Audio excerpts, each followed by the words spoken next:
તો રાજ્યની સૌથી ચર્ચાસ્પદ સીટ બનાસકાંઠા પર ભાજપ અને કોંગ્રેસ વચ્ચે કાંટાની ટક્કર હતી, જેમાં બનાસની બહેન અને કોંગ્રેસના ફાયરબ્રાન્ડ નેતાને 3,406 મતોથી તેમનો ભવ્ય વિજય થયો છે। ન્યૂઝ 18 ગુજરાતી સાથે ગેનીબેન ઠાકોરે ખાસ વાતચીત પણ કરી હતી।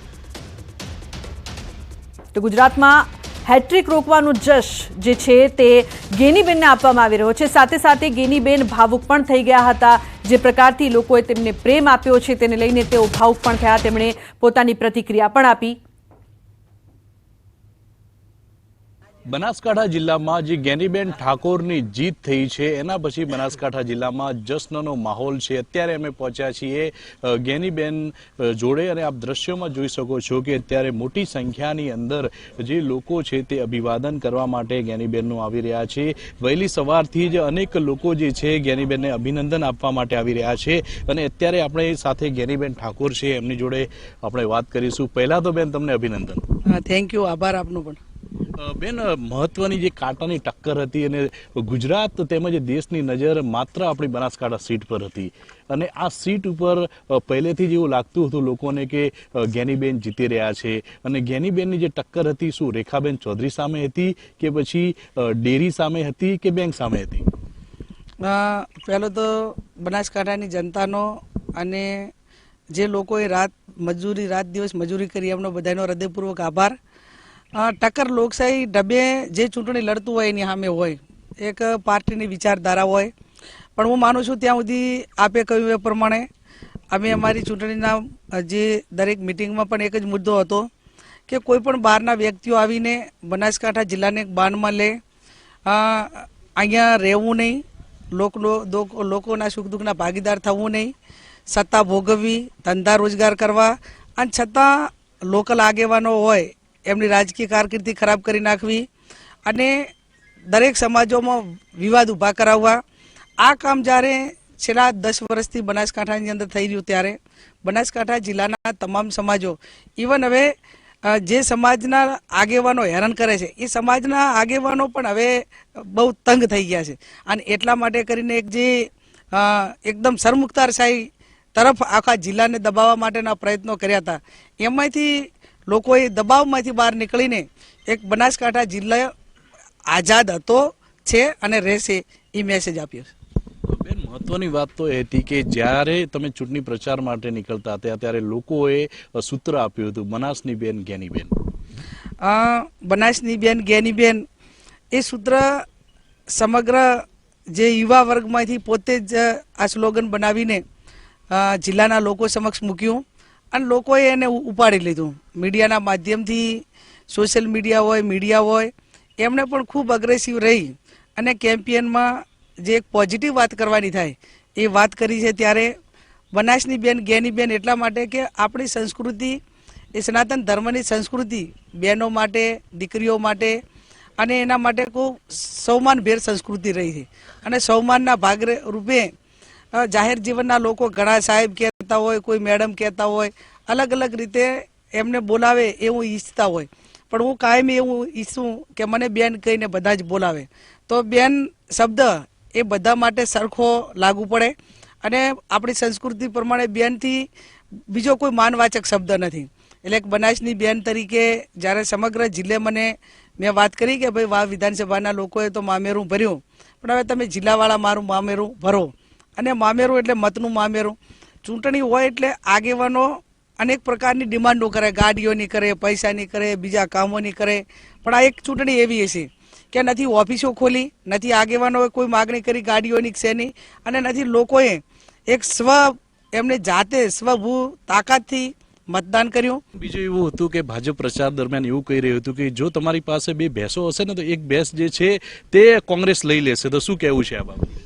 હવે અમારે એક તો મોટો એક તબેલા બનાવવા પડશે, એક ભેંસ આટલા દેશની ભેંસો રાખવી ક્યાં, પણ એમને બોલવું જ હોય અને કોંગ્રેસ તો 50 વર્ષ રાજ કર્યું તો કેટલી ભેંસો ચોરી અને દેશના વડાપ્રધાન આવડી મોટી પાર્ટી દેશના ઇકોનોમી માટે બોલે, રોજગારી માટે બોલે પોલિસી માટે બોલે, પડકારો માટે બોલે. હવે આ ભેંસાની વાતો કરે દેશનો વડાપ્રધાન, એટલે પાયા વિહોણી વાતમાં અમને કોઈ ઇન્ટરેસ્ટ નથી. પણ છતાં અમે ચૂંટણીમાં પણ કહ્યું હતું કે ભાઈ અમારી ભેંસો ચોરી નહીં થાય, ચોરી એના ચોકીદાર તો અમે મજબૂત છીએ, પણ અમારી ભેંસોનું દૂધ ભરાઈએ છીએ. એ બનાસ ડેરી પાટણ જિલ્લાવાળા લઈ ગયા છે, એટલે પીએમને એમ કહીએ કે અમારી ડેરી. સમાચારમાં આગળ વાત વડોદરાની યુસુફ પઠાણની જીતને લઈને વિવાદાસ્પદ પોસ્ટ. વડોદરા ભાજપ નેતાની વિવાદાસ્પદ પોસ્ટ. વડોદરાના પૂર્વ મેયર સુનિલ સોલંકીની વિવાદાસ્પદ પોસ્ટ સામે આવી છે. વડોદરાવાસીઓ ધ્યાનમાં રહે, બંગાળમાં રોહિંગ્યા મુસ્લિમ ઘૂસણખોરોની હમદર્દ મમતાની પાર્ટીના એક ખેલાડી આપણા શહેરના તાંદલજાથી છે તેવી એક પોસ્ટ સોશિયલ મીડિયામાં સુનિલ સોલંકીની પોસ્ટથી અનેક રાજકીય ચર્ચાઓ શરૂ થઈ ગઈ છે. સુનિલ સોલંકીને ભાજપે સુરત લોકસભા બેઠકના પ્રભારી પણ બનાવ્યા હતા.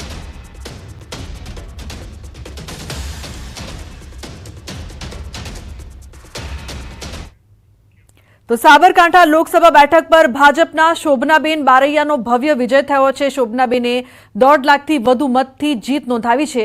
ભાજપની ભવ્ય જીતથી કાર્યકરોમાં ખુશીનો માહોલ છે. મોડાસામાં રાજ્યમંત્રી ભીખુસિંહ પરમારના કાર્યાલય પર શોભનાબેનનો સ્વાગત સમારોહ યોજાયો હતો. શોભનાબેનને ફૂલહાર કરી સાફો પહેરાવીને સ્વાગત કરાયું અને શુભેચ્છા આપવામાં આવી. કાર્યક્રમમાં હિંમતનગરના ધારાસભ્ય વીડી ઝાલા પણ ઉપસ્થિત રહ્યા. શોભનાબેને રોજગારી, શિક્ષણ અને સિંચાના કામોને પ્રાથમિકતા આપવાનો નિર્ધાર વ્યક્ત કર્યો. ભારે પડકારો વચ્ચે પણ અમે આજે ભારી બહુમતીથી જીતીને આવ્યા છીએ. માન્ય મંત્રી સાહેબ, માન્ય ઝાલા સાહેબ, સૌ ભારતીય જનતા પાર્ટીના કાર્યકર્તાઓએ રાત દિવસ ખૂબ મહેનત કરીને મને વિજેતા બનાવવામાં જે એમનો ખૂબ મોટો ફાળો આપ્યો છે એ બદલ સૌનો હું ખૂબ ખૂબ આભાર માનું છું. આગામી સમયમાં માન્ય વડાપ્રધાન શ્રી મોદી સાહેબના નેતૃત્વમાં, માન્ય અમિતભાઈ શાહ સાહેબની ભારતીય જનતા પાર્ટીની જે નેતૃત્વની સરકાર કેન્દ્રમાં બની રહી છે એમાં અમને કામ કરવાનો મોકો મળશે. વિકાસના કાર્યો કરીશું, સૌ સાથે મળીને જનતાની સેવા કરીશું. બેન શોભનાબેનને જે આટલી સરસાઈથી જીતશે એવો અંદાજ નહોતો, છતાં પણ અમારા ધારવા કરતો ખૂબ સારા મતોથી બેન જીત્યા છે. અને જ્યારે બેન માટે કાર્યકર્તાઓ અને અમારા પદાધિકારીઓ જે મહેનત કરી છે એ બદલ આ વિસ્તારના ધારાસભ્ય તરીકે એમનો હું ખૂબ ખૂબ આભાર માનું છું. સમાચારનો પ્રવાહ યથાવત રહેશે. હાલ રોકાઈશું એક બ્રેક માટે. આપ જોતા રહો news 18 Gujarati.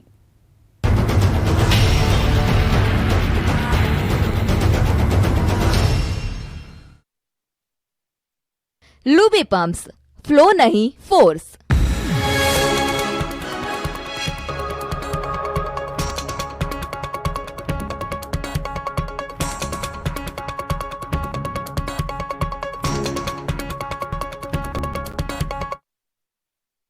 Luby pumps, flow नहीं फोर्स. અહીં તેવા પરિણામ ન હોય, પણ યુપીમાં 2 યુવાનોએ જે કમાલ કરી બતાવી તે ભવિષ્યમાં વિપક્ષ માટે નવી આશા જરૂર લાવી છે. 140 करोड़ की जनता इनको 140 सीटों के लिए तरसा देंगे. 2 યુવા નેતા જે યુપીમાં ફરી ફરીને બંધારણ બચાવવાની અપીલ કરતા રહ્યા. એક મુલાયમ સિંહના રાજકીય વારસદાર જેને પોતાની છબી અને ધારદાર રણનીતિથી ભગવા વિસ્તાર પર બ્રેક લગાવી દીધી. બીજા જેમની સામે વારસો બચાવવાનો પડકાર હતો, જેને પણ જનતાનું દિલ જીતી લીધું, જેમના પર શહેજાદા હોવાનો કટાક્ષ કરવામાં આવતો હતો.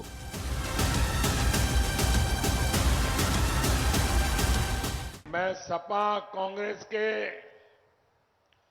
दोनों शहजादों की फ्लॉप फिल्म की बार बार रिलीज से हैरान हूं. જ્યારે તસવીરો મીડિયામાં આવી તો કહાનીઓ બનાવવામાં આવી કે અખિલેશના કાર્યકર્તા શિસ્તમાં નથી. રાજકીય પંડિતો ત્યારે પણ